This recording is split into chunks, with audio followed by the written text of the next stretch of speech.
రాష్ట్రం నుంచి రాజ్యసభ సభ్యులుగా అభిషేక్ మను సింఘ్వి, వేం నరేందర్ ఏకగ్రీవంగా ఎన్నికయ్యారు.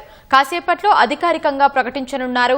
మరింత సమాచారం మా ప్రతినిధి తిరుపాల్ రెడ్డి ప్రత్యక్ష ప్రసారం ద్వారా అందిస్తారు. ఉమా, కాంగ్రెస్ పార్టీ నుంచి నామినేషన్ దాఖలు చేసిన ఇద్దరు అభ్యర్థులు కూడా రాజ్యసభకు ఏకగ్రీవంగా ఎన్నికయ్యారు.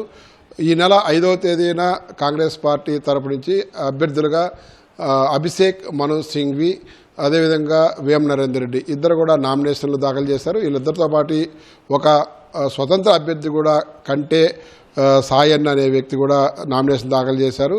ఈ మూడు నామినేషన్లు దాఖలయ్యాయి. ఈ మూడు నామినేషన్లకు సంబంధించి మరుసటి రోజు అంటే ఈ నెల 6వ తేదీన నామినేషన్ల పరిశీలన జరిగింది. నామినేషన్ల పరిశీలనలో ఏదైతే స్వతంత్ర అభ్యర్థి నామినేషన్ వేసాడో ఆ అభ్యర్థికి ఎమ్మెల్యేల మద్దతు ఉండాల్సి ఉంది. కానీ ఒక్క ఎమ్మెల్యే కూడా అతని నామినేషన్కు మద్దతుగా సంతకాలు లేవు కాబట్టి ఆ నామినేషన్ను పూర్తిగా తిరస్కరణకు గురైంది. కాబట్టి ఇక 2 ఖాళీలకు 2 నామినేషన్లు మాత్రమే ఉన్నాయి.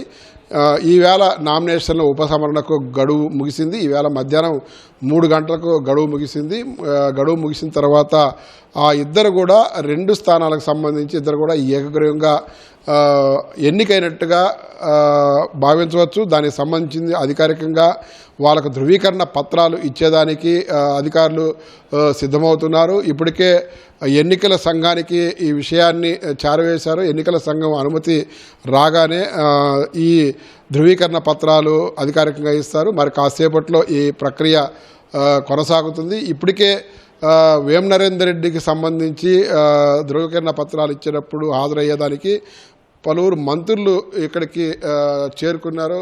శ్రీధర్బాబుతో పాటు వాకాటి శ్రీహరి, తుమ్మల నాగేశ్వరరావు, అదేవిధంగా ప్రభుత్వ విప్పులు ఆది శ్రీనివాసు, బీర్లయ్య వీళ్ళందరూ కూడా ఇప్పటికే అసెంబ్లీకి చేరుకున్నారు. మరికొంతమంది మంత్రులు కూడా వచ్చే అవకాశం ఉన్నది. వేం నరేందర్ రెడ్డికి ఈ ధృవీకరణ పత్రం ఇచ్చినప్పుడు వీళ్ళందరూ కూడా హాజరవుతారు. అదేవిధంగా అభిషేక్ మను సింఘ్వి అందుబాటులో లేడు కాబట్టి ఆయన తరపున ఈ ధృవీకరణ పత్రం అందుకోవడానికి సుందర్ చౌహాన్ అనే ఒక సుప్రీంకోర్టు అడ్వకేటు ఆయన తరపున ఇక్కడ హాజరై ఉన్నాడు.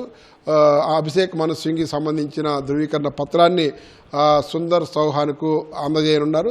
మరి కాసేపట్లో ఈ ప్రక్రియ మొదలుగా ఉన్నది. మొత్తం మీద చూసుకుంటే ఇక్కడ నుంచి వేరే ఇతర పార్టీలు ఎవరు కూడా నామినేషన్ దాఖలు చేయలేదు కాబట్టి కేవలం కాంగ్రెస్ పార్టీ నుంచే 2 నామినేషన్లు దాఖలయ్యాయి కాబట్టి ఈ 2 కూడా ఏకగ్రీవంగా ఎన్నికైనట్లుగా అధికారికంగా మరి కాసేపట్లో ప్రకటన చేస్తారు. దానికి సంబంధించిన ధృవీకరణ పత్రాలు కూడా అభ్యర్థులకు అందజేసే ప్రక్రియ మరి కాసేపట్లో కొనసాగుతుంది.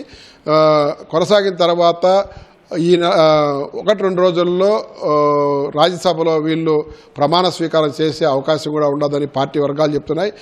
ఎప్పుడు చేస్తారన్నది కాసేపట్లో అధికారికంగా ధృవీకరణ పత్రాలు తీసుకున్న తర్వాత ఒక స్పష్టత వచ్చే అవకాశం ఉండదు. Over to studio. ధన్యవాదాలు తిరుపాల్ రెడ్డి.